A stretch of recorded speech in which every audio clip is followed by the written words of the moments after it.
여러분 안녕하세요. 반갑습니다. 비단금TV의 비단금입니다.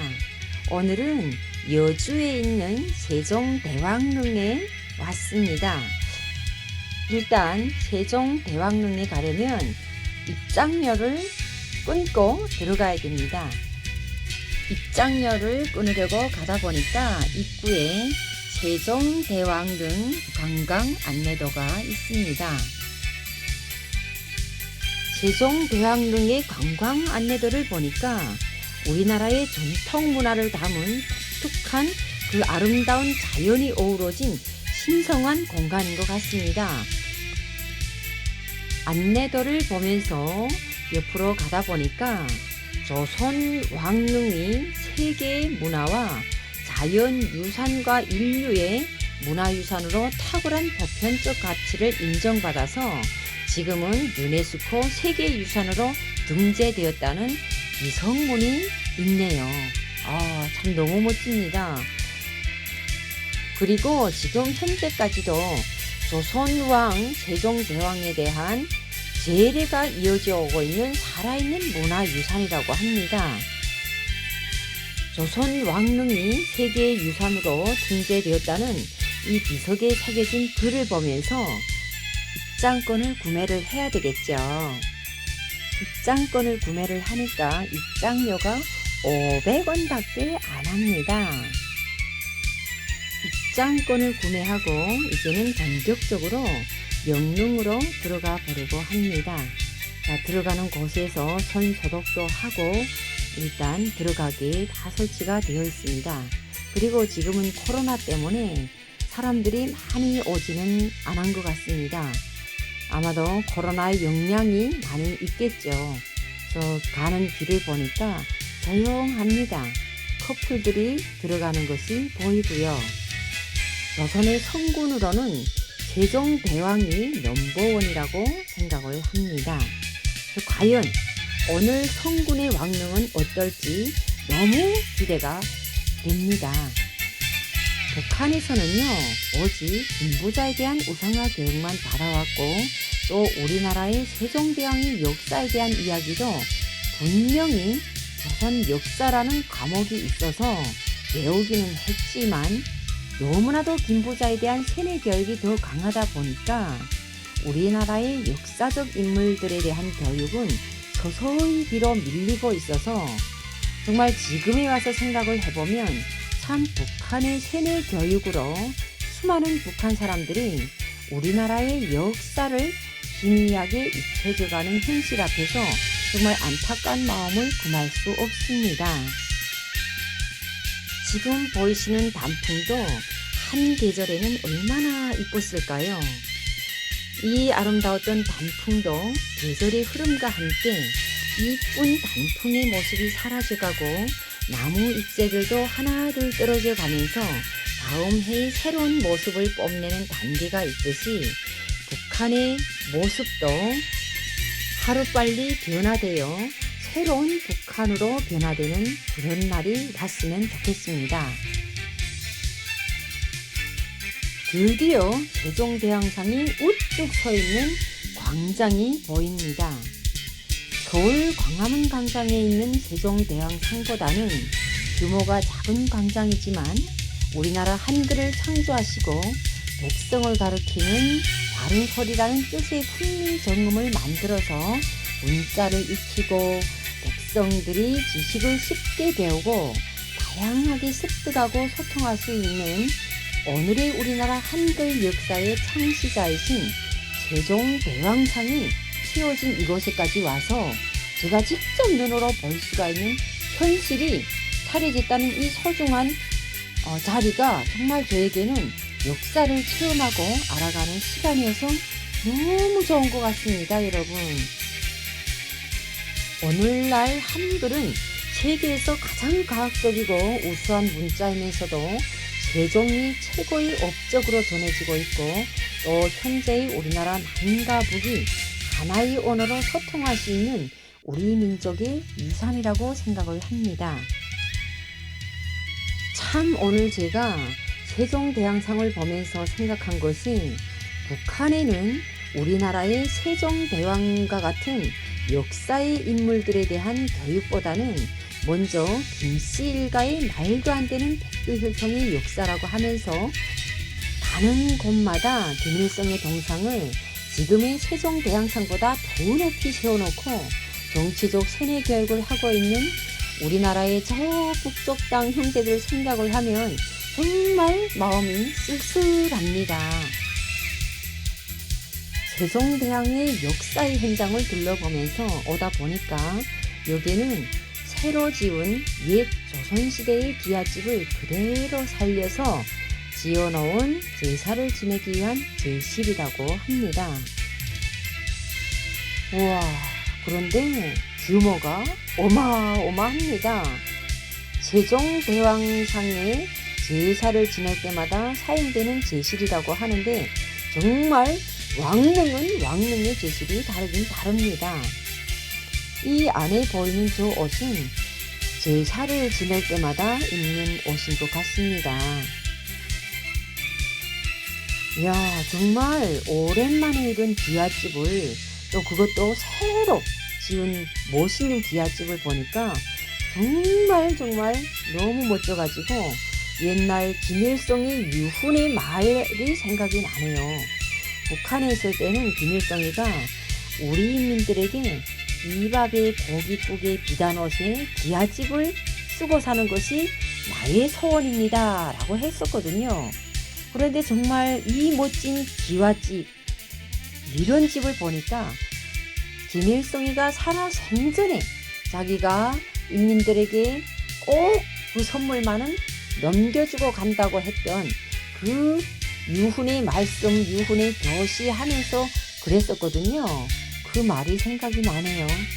정말 북한 주민들은 언제면 이밥에 고깃국에 비단옷을 입고 이런 기와집에서 살 날이 올까요? 김일성이가 생전에 다 하지 못한 그 꿈을 대대로 내려오면서도 아직까지도 이루지 못하고 있으니 정말 너무나도 마음이 아픕니다.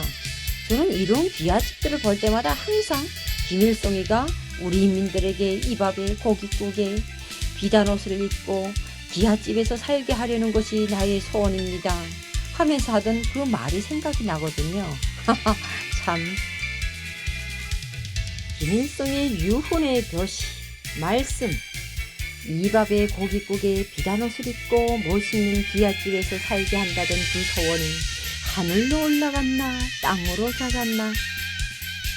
지금 이 시각도 기아와 빈궁이 허덕이면서 사회주의를 지상낙원이라고 부르는 북한, 붉은 길을 높이 들고 사회주의를 지키라는 북한 당국의 현재의 정권 유지에 희생물로 되고 있는 북한 주민들의 숨가쁜 현실을 생각을 하면 정말 마음이 쓸쓸합니다. 이런저런 생각을 하면서 오다 보니까 또 완전 여기는 옛날 그대로의 모습을 보여주고 있는 기와집인데 여기가 바로 영릉 제실이라고 합니다. 왕릉을 지키고 관리하는 참봉과 영들이 지내던 곳이고 또 제를 지낼 때는 제사를 지내기 위해서 준비하는 곳이라고도 합니다. 이렇게 세종대왕릉으로 가는 길에 있는 역사의 현장들을 둘러보면서 가다 보니까 어느덧 세종대왕릉이 보이는 입구까지 왔네요. 와, 드디어 왔습니다.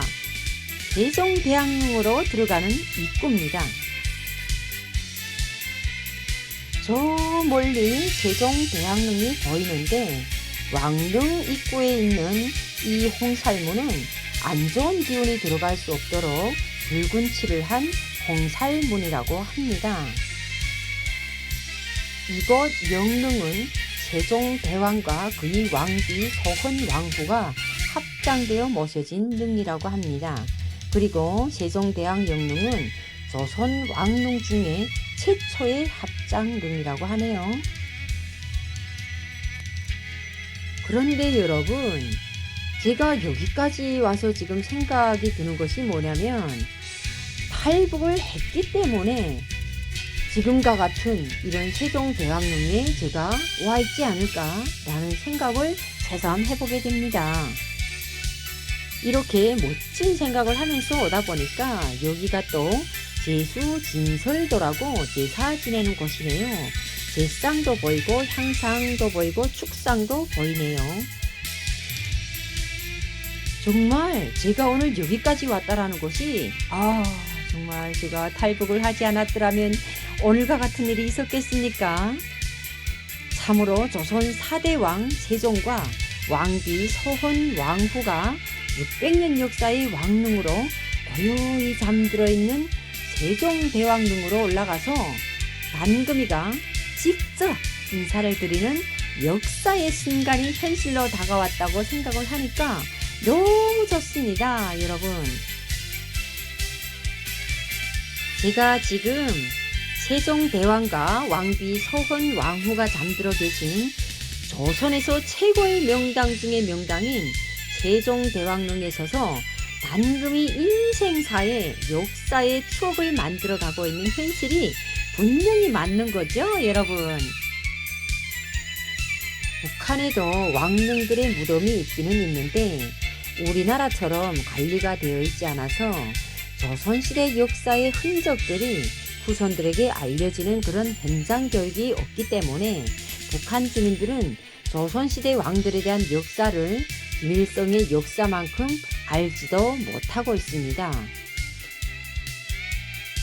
북한에는 조선 태조의 왕들에 대한 역사 교육보다는 인부자들에 대한 우상화 교육이 북한의 역사로 왜곡돼서 교육을 하고 있기 때문에 북한의 다른 곳마다 김일성의 동상들이 북한 역사의 최고 보호 유물로 보존되고 현재 김일성, 김정일 시신이 생전의 모습 그대로 보여지는 평양에 있는 금수산 기념궁전도 최고의 역사 유적물로 관리가 되고 있는 현실입니다.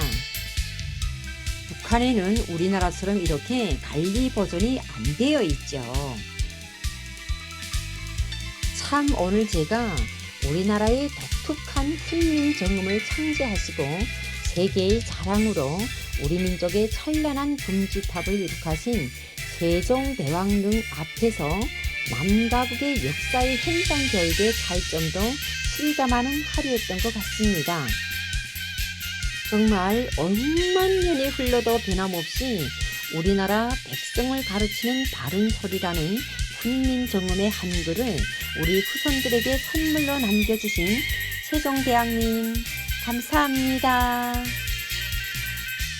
오늘 세종대왕릉의 실감나는 현장 역사 체험을 하면서 세종대왕 임금님을 배웠으니 임금님께서 드셨던 밥상까지 체험을 해야 제대로 된 추억의 하루가 되지 않을까요?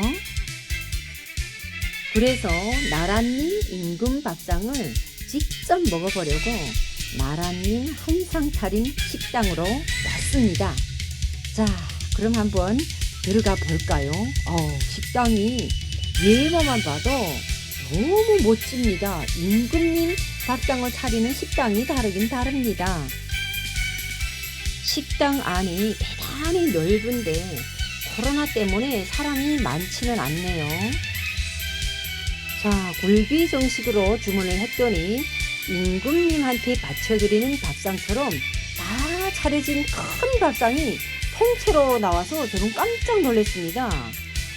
저는 한국에 와서 이렇게 차려진 임금님 밥상을 처음 경험하고 또 처음 먹어보는 거여서 너무 좋았던 것 같아요. 그리고 음식도 입맛에 맞고 너무 맛있어서 정말 임금님 밥상, 나란님 임금님 밥상을 처음으로 경험을 해봤습니다. 오늘 세종대왕릉 역사 체험과 함께 임금님 밥상까지 체험을 하는 단금의 추억의 역사를 만들어가는 영상을 보시면서 여러분들도 즐거운 시간이 되시길 바랍니다. 그럼 오늘도 수고하셨고요. 여러분 감사합니다.